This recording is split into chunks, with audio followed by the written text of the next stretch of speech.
कोई मेरी ज़िंदगी के 10 मिनट वापस कर दो। इस वीडियो को देख के मुझे ऐसा ही फील हो रहा है। ट्रस्ट मी, पूरी वीडियो में आवाज़ दे दी थी। आखिरी में जाके जब मैं स्टॉप करना था ना रिकॉर्डर को, तो स्टॉप की जगह गलती से मुझसे बैक हो गया। ऐसा मेरे साथ पहले भी एक दो बार हुआ है और बड़ा धोखा लगता है, क्योंकि जब वो अगर आप बैक स्टॉप का बटन नहीं दबाते ना, तो आपकी जो रिकॉर्डिंग की हुई होती है, रिकॉर्डिंग पूरी सेव नहीं होती है और आपको फिर से रिकॉर्डिंग करनी पड़ती है।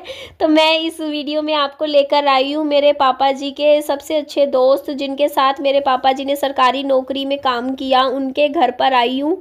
तो ये मार्केट साइड है घर, और चलो सबसे मिलवाती भी हूँ मैं आप लोगों को। तो ये आंटी जी हैं। तो सबसे पहले दादी जी थी, उनके दादी जी की नीचे थी बहुएं, दादी जी की बहुएं, और उसके बाद उनकी भी बहुएं, मतलब बहुओं की भी बहुएं आ चुकी हैं इस घर में। तो तीसरी पीढ़ी, आपको 3 पीढ़ी नहीं 4 पीढ़ी देखने को मिलेगी। सबसे पहले दादा दादी, उसके बाद उनके बच्चों के बहुएं, फिर उनकी भी बहुएं, और उन बहुओं के भी बच्चे, है ना, छोटे छोटे बच्चे। तो जो बहुएं आ चुकी हैं तीसरे नंबर पे, तो उनके भी ये देखो जी छोटे छोटे बच्चे। ही तो विहान की उम्र की है। विहान से पता नहीं शायद 1 महीना बाद या 1 महीने पहले पैदा हुई थी। लड़कियां थी, ये दीदी थे, भाभी थे, इनकी 2 पहले लड़कियां हुई थी, फिर तीसरे नंबर पे लड़का हुआ था, मुझे ध्यान है। और 2 लड़कियां, एक लड़की तो मैं आपको मिलवा दूंगी छत पे जब बैठूंगी, है ना, तब वहाँ पे थी। एक दूसरी है छोटी सी जो विहान की उम्र की है, और तीसरी है जो मतलब लड़का है। इस तरीके से 3 बच्चे हैं इनके। तो ये दादी जी हैं, इनसे भी मैं बहुत बार मिलती हूँ। ये भी मेरा हाल चाल लेती रहती हैं। जब भी मैं जाती हूँ ना, तो ये मेरे से बहुत बार पूछते हैं कि निधि आप कैसी हो। कहीं ये इस टाइम मेरे से पूछ रहे थे, बोलते ससुराल वालों से बात होती है, ससुर सास ससुर वाले पूछते हैं, नहीं पूछते। तो मैंने कहा नहीं पूछते, उन्होंने तो छोड़ दिया। ऐसे ऐसे बात चल रही थी इस टाइम वीडियो में। तो यहाँ पे देखो सारे बैठे थे, और यहाँ पे ये देखो जी पीछे, यहाँ पे ना रजाई का काम होता है एक्चुअली इनका ना। जैसे जो अंकल हैं वैसे वो सरकारी नौकरी लगे हुए थे, लेकिन उनका जैसे कहते हैं ना पार्ट टाइम काम है। ये पीछे देख लो, तो ये रजाइयाँ गद्दे बनाते हैं। तो हम लोग भी जब भी हमें रजाइयाँ बनवानी होती है ना, तो इन्हीं से बनवा लेते हैं। इनको पुरानी अपनी जो रुई होती है ना, वो निकाल के, वो साफ़ करने की इनकी मशीन है, उसमें डाल के ये नई मतलब रुई चेंज हो जाती है। उसके बाद ये देखो जी, ये बिल्कुल देसी तरीके से रहते हैं, है ना। बाकी इन्होंने अपने और भी घर बना रखे हैं, ऐसा नहीं है। ये इनका मतलब पुराना घर है, बाकी और भी घर है। तो ये देखो, ये सीढ़ियाँ जा रखी है, सीढ़ियों के नीचे ये रसोई है, देखो आप लोग इस तरीके से। हाँ, मुझे याद आ रहा है, मैं उस दिन गई थी ना, तो इन्होंने मुझे पकोड़े खिलाए थे, याद रहा है। देखो जी, खाने पीने के मामले में चीज़ें याद रहती हैं कि उस दिन इनके घर जाके चाय के साथ ना पकोड़े खाए थे। और ये चाय इतनी मीठी पीते हैं ना, चीनी की तरह मीठी। मुझे इनके घर की चाय बहुत मीठी लगती है, ये मीठा ज़्यादा पीते हैं। हम लोग कम पीते हैं, क्योंकि हमारे घर में शुगर के पेशेंट हैं, है ना। और वैसे भी मैं मतलब मैं तो चाय कम ही पीती हूँ, मैं कॉफ़ी पीती हूँ, आप लोगों को पता ही है। तो इधर आई थी ना, ऊपर इनका जैसे 2 मंजिला है इनका ऐसे मकान। तो मैंने कहा चलो ऊपर चलते हैं, क्योंकि धूप अच्छी थी। और इनके घर की एक फ़ायदा बताऊँ, इनके घर के सामने ही स्कूल है, और इनके बच्चे जैसे स्कूल जाएं तो मैं बताऊं कितना आसान होता है ना इनके बच्चों के लिए। मतलब ना कोई वैन लगवानी, ना ट्रांसपोर्टेशन, बस घर से निकलो, बाहर निकलते ही स्कूल आ जाता है। तो बहुत नज़दीक में स्कूल है बिल्कुल ही, और बढ़िया है, ये भी सिस्टम अच्छा है यहाँ का। और ये देखो जी, पालना, है ना, छोटे छोटे बच्चों के लिए पालने में बच्चों को बैठाते हैं गर्मी में। जैसे अभी सर्दियों का टाइम है ना, फरवरी था, हाँ, फरवरी में हल्की हल्की देखो ठंड तो होती ही है, इतनी तो होती है बच्चों लायक। तो बच्चों को तो धूप लगानी अच्छी होती है, तो धूप में मालिश वगैरह कर देते हैं। बाकी मैं एक बात आप लोगों को बोलना चाहूँगी कि ना, मैंने ना अभी इस बार जब मैं नजफगढ़ गई हूँ ना, मेरी सास से मुझे बस एक बात जो सीखने को मिली है, वो है कि है ना, हर हाल में खुश कैसे रहते हैं। मैंने उनको, जब मैं जागरण में गई ना, उनको मैंने उस जागरण के हर एक मोमेंट को एंजॉय करते हुए देखा। वो खुश थी, वो पूरी रात ना भजन गाती रही, पूरी रात मेरी सास वहाँ, जब हम कीर्तन चल रहा था, हर एक भजन को वो खुशी खुशी मतलब गा रही थी, हर एक मतलब रिवाज किया, मतलब एकदम मस्त थी। तो वो चीज़ मैंने खुद को अपने ऊपर मतलब रियलाइज़ करके देखा कि देख निधि, मैं कहीं पे भी होती हूँ ना, तो मैं खोई खोई सी रहती हूँ, मैं उस मोमेंट को बिल्कुल इंजॉय नहीं करती। मेरा नेचर ऐसा कैसे बन गया है पिछले कुछ सालों में, जब से हस्बैंड की डेथ हुई है ना, तो मैं मतलब कहीं पे होती भी हूँ ना, तो मैं ना होके भी ना के बराबर होती हूँ। और ये चीज़ कहीं ना कहीं मेरे नुकसान में जा रही है।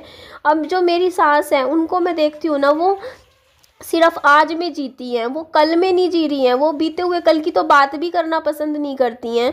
अगर मैं पीछे की बातें करने लगती हूँ ना तो वो टॉपिक चेंज कर देती हैं, वो नहीं बात करती पुरानी बातें, क्योंकि उनको पता है कि पुरानी बात करने से कोई फ़ायदा नहीं है। पुरानी बात करने से सिर्फ माइंड ख़राब होगा, तबीयत ख़राब होगी, टेंशन्स होंगी, और वो सिर्फ प्रेजेंट में दिमाग लगा के चलती हैं। मतलब आज सुबह उठी है ना तो सुबह से लेकर रात तक उनको क्या काम करना है, कैसे चलना है, बस ऐसे चलता है उनका दिन। और ऐसा इंसान सुखी रहता है, क्योंकि वो इंसान ना मतलब अब मेरे जैसा बंदा मैं अपने ऊपर लेके चलूँ, मैं पुरानी बातें, मैंने अपनी ज़िंदगी के 5 साल ख़राब कर दिए सिर्फ़ और सिर्फ पुरानी चीज़ों को याद करने में, रोने में, दुखी रहने में। बट उन चीज़ों से अब जाके मैं थोड़ी सी संभली हूँ 5 साल बाद।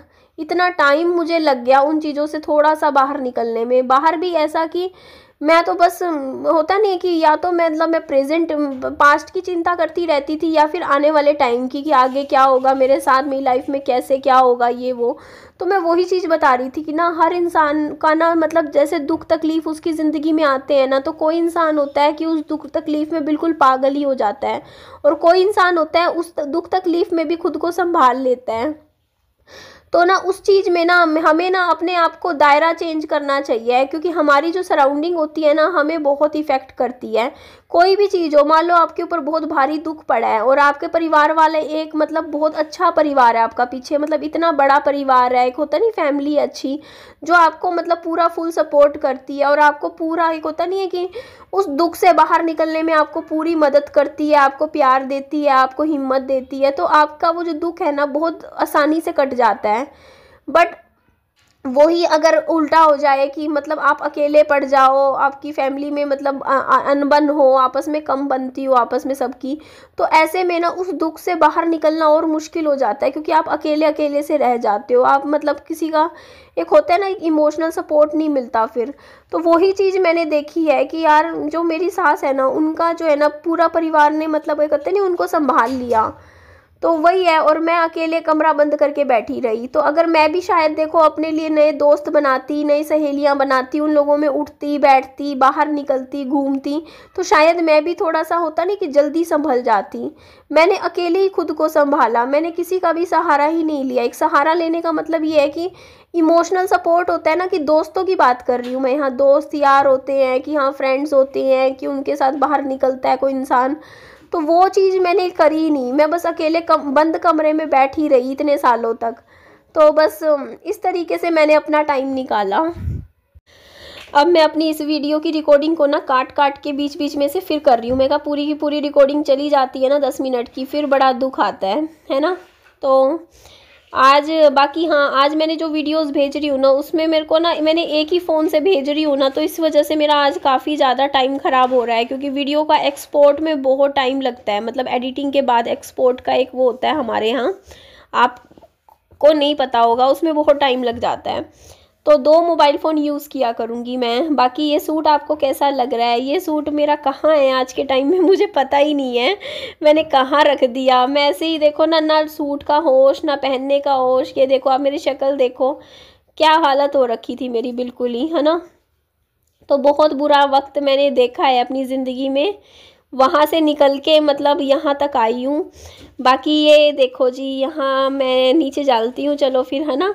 तो यहाँ पे देखो कि ना इनका जो घर है बिल्कुल बेसिक मार्केट एरिया में है। तो मार्केट एरिया में होने का एक फ़ायदा भी होता है कि आपको कुछ भी चाहिए हो तुरंत हाथों आसपास सब कुछ आपको मिलता है, और नुकसान भी है। अब मेरा घर है वो आउटर एरिया में है, वो टाउनशिप में रहता है, तो वो हिसार के मार्केट एरिया से कई किलोमीटर दूर है।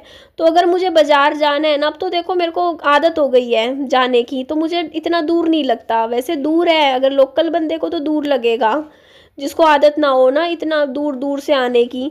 अब मैं तो बाइक चला लेती हूँ, अब तो मुझे आदत हो रखी है। लेकिन हाँ, ये चीज़ भी है कि यहाँ पे शोर शराबा ज़्यादा मिलेगा, ट्रैफिक ज़्यादा मिलेगा, हर तरीके के लोग मिलेंगे। लेकिन जो जहाँ हम रहते हैं ना, वहाँ वो टाउनशिप है। तो टाउनशिप में क्या है, वो बंद क्लोज्ड एरिया है, तो वहाँ कोई बाहर का अनजान बंदा अंदर एंटर नहीं कर सकता। तो यहाँ थोड़ी शांति है, शोर शराबा नहीं है। जैसे हमारे एरिए में ऐसे होता है ना, बाज़ार वाले एरिए में चै चै पै पै, बाइक जा रही है, ट्रैफिक जा रहा है, तो इस तरीके की चै चै पै पै यहाँ नहीं होती हमारे एरिए में जहाँ मैं रहती हूँ। तो मेरा बच्चा तो मेरे घर के सामने बाहर जाके खेल सकता है, बट यहाँ नहीं खेल सकते बच्चे इतने ज़्यादा। एक होता है ना कि डर लगा रहता है कहीं ट्रैफिक में ना चला जाए, रोड चलती हैं। तो ये देखो जी, छोटी सी गुड़िया है, इसे मैं प्यार कर रही हूँ, और आंटी जी को भी मैं नमस्ते करती हूँ। आप सब भी सब आशीर्वाद ले लीजिए दादी माँ का। कहते हैं कि बड़ों का आशीर्वाद मिलता रहना चाहिए। तो बहुत ही प्यारी सी बच्ची है, बहुत अच्छा लगा मुझे यहाँ आकर, बहुत अपनापन फील हुआ। चलिए जी, मिलती हूँ नेक्स्ट वीडियो में। अपना खूब सारा ध्यान रखो, बाय बाय।